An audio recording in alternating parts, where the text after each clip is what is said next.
I want to share with you 4 things that you can do to become better at reacting and dealing with life's trials. Bismillah. Number 1 is your Salāh, your 5 daily prayers.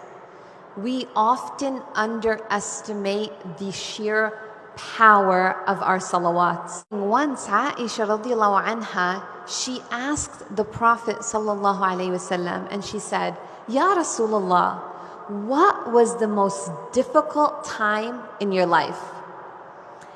And he said it was the time I went to Ta'if. And we all know that after over 2 years of boycott, where the Prophet ﷺ and his companions were eating leaves, his wife died from malnutrition and his uncle. What did the Prophet ﷺ do? He went to Ta'if and he went walking.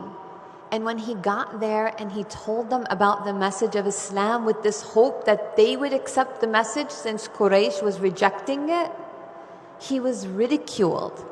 And they actually had their children throw stones and pelt the Prophet ﷺ until his feet were bleeding. So Aisha, when she asked the Prophet ﷺ, what was the most difficult time of your life? The Prophet ﷺ said, Ta'if. But do you know in the seerah what happened right after Ta'if? Isra and Mi'raj. And the Prophet ﷺ and all of us, his ummah, were gifted the 5 daily prayers. These prayers are a means of building your emotional and spiritual resilience for life's tests. Allah subhanahu wa ta'ala said, Ista'inu bis-sabri was-salah. Seek help. Seek that power in your prayer, because your Salāh will give you the ability to withstand life's tests, these inevitable tests that you and I will face. Hudayfa radiallahu anha, who was a companion of the Prophet ﷺ, he said that every time the Prophet ﷺ faced difficulty, the first thing that he would do was he would stand in prayer. I'm going to start learning what I'm saying. What does it mean when I say, Alhamdulillahi Rabbil Alameen, Ar-Rahman Ar-Rahim, Malik Yawmiddin, Subhana Rabbil Azim, Sami Allahu liman hamida. Learn the words that you're saying in your Salāh so that your Salāh can have that benefit, inshaAllah. Number 2, Du'ā. We often underestimate as well the power of our Du'ā. Salama radiallahu anha said that her husband Abu Salama radiallahu anhu one day came to her and said, the Prophet sallallahu alaihi wasallam taught me something amazing. And so she said, what was it? And he said, the Prophet sallallahu alaihi wasallam told me that there's no believer who goes through hardship, who is tested or tried, and says, Inna lillahi wa inna ilayhi raji'un. Allahumma ajirni fi musibati wa akhlif li khayran minha. Except that Allah subhanahu wa ta'ala rewards them for their trial and compensates them with something better. Now this is where the story gets interesting.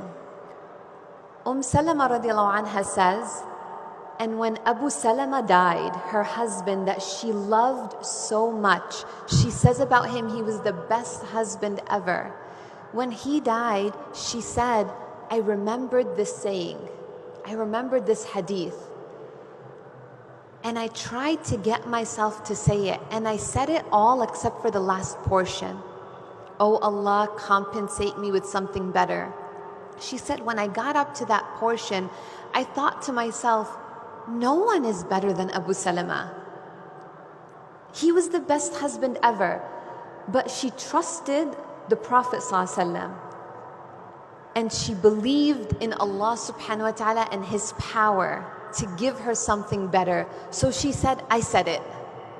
And do you want to know what happened right after her iddah was over?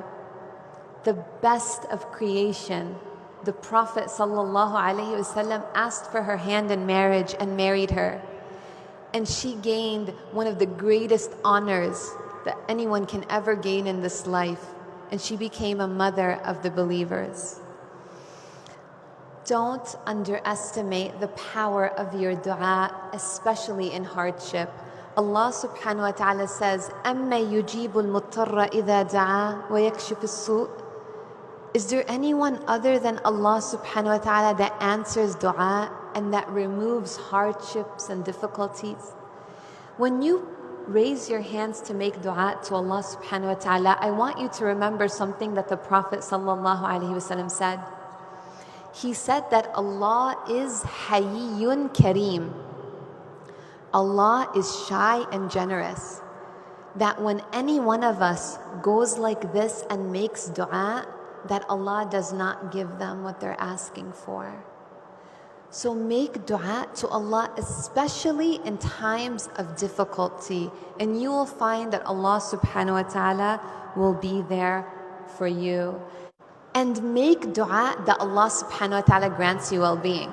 The Prophet sallallahu alaihi wasallam actually said, make dua for afiyah, for well-being. And he also said, لا تتمنوا لقاء العدو. Don't ask Allah subhanahu wa ta'ala for trials. Don't ask Him to be put in difficulty. Ask Him for afiyah. And actually, every morning and every evening, he would make a dua, Allahumma inni as'aluka al-afwa wal-afiyah fi dunya wal-akhirah. He would ask Allah subhanahu wa ta'ala for well-being in this dunya and the akhirah. And make dua, ask Allah subhanahu wa ta'ala to give you the ability to be patient when you are tested.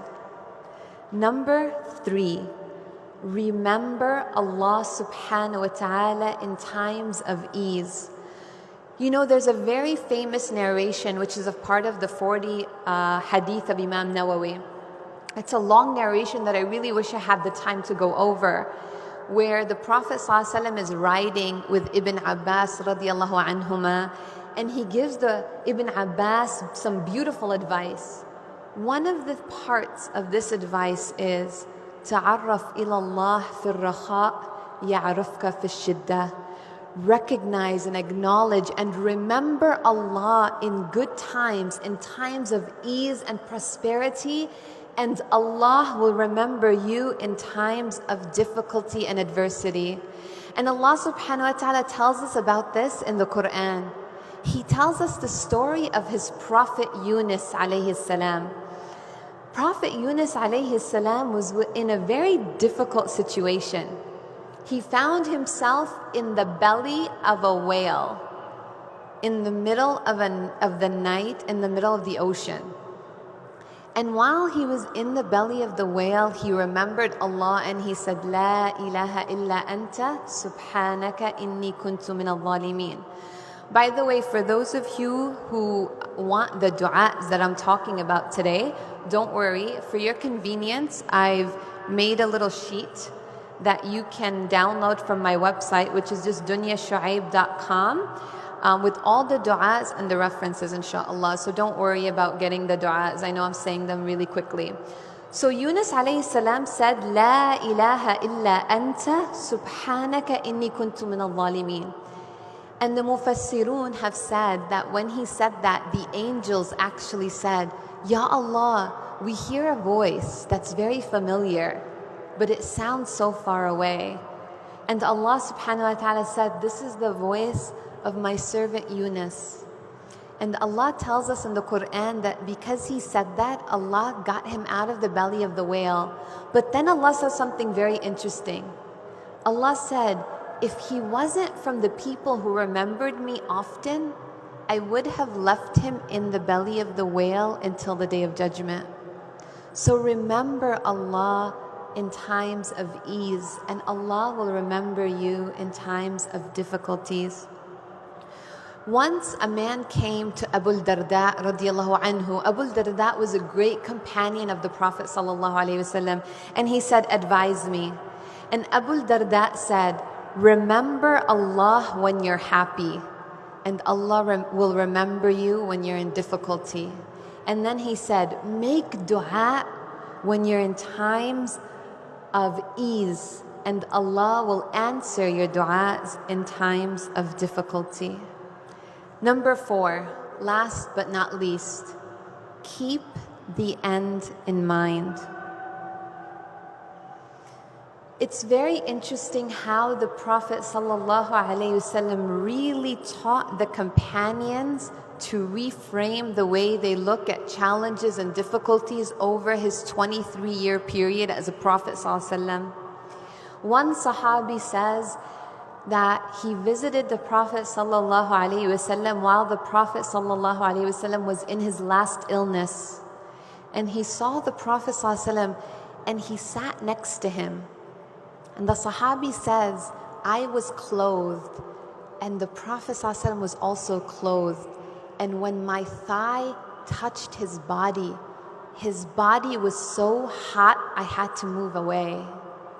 Imagine how hot the Prophet ﷺ must have been. So this Sahabi actually says, Ya Rasulullah, you have such a high fever. And the Prophet ﷺ responded and said, my fever is like 2 of a normal person's fever. And I want you to really pay attention. It's very amazing what this Sahabi radiallahu anhu responded to the Prophet ﷺ. Do you know what he said?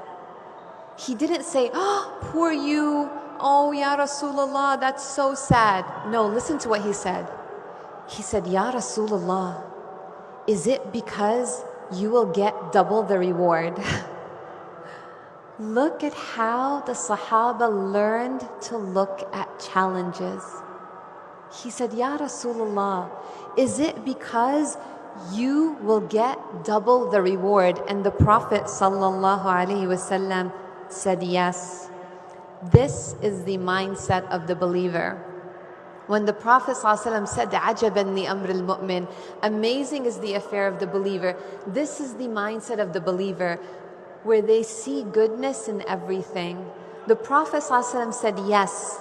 And then he said, no Muslim is ever afflicted with any harm or any discomfort or any pain, even if it was so small, like the prick of a thorn, except that Allah subhanahu wa ta'ala will expiate their sins like a tree sheds its leaves. Isn't it amazing how the Prophet ﷺ thought about you and I even during his last days? He thought, how can I change the mindset of those who will come later when they experience difficulty and when they face hardship? How will I give my ummah something that they can use to get through this hard life? And the Prophet ﷺ did it right then and there. He said to reframe and remember the end goal. Remember that your sins are being washed away. Now I wanted to conclude with something that is one of the greatest sources of comfort for me. And it's 2 words I want you to remember. And the 2 words are one dip. The Prophet ﷺ said that on the Day of Judgment, Allah subhanahu wa ta'ala will bring the person who experienced the most difficulty in this life, who lived the worst life. And Allah will take that person and dip them into Jannah, one dip, and take them out and ask them, have you ever seen any difficulty? Have you ever experienced any hardship? And that person will say, by Allah, I've never experienced difficulty or hardship. If that's what one dip in Jannah will do, imagine what eternity in Jannah will be like. I ask Allah subhanahu wa ta'ala the same way that He gathered us here, that He gathers us in the highest level of Jannah with the Prophet sallallahu alaihi wasallam. I ask Allah subhanahu wa ta'ala to give us the ability to be patient when He tests us and to give us afiyah in this dunya and the akhirah. I ask Allah subhanahu wa ta'ala, because only He knows what each and every one of us is going through, that He exchanges all of our sadness for happiness and all of our fear and our anxiety for serenity and tranquility. اللهم آمين وآخر دعوانا أن الحمد لله رب العالمين وصلى الله وسلم على نبينا محمد. جزاكم الله خيرا. السلام عليكم ورحمة الله وبركاته.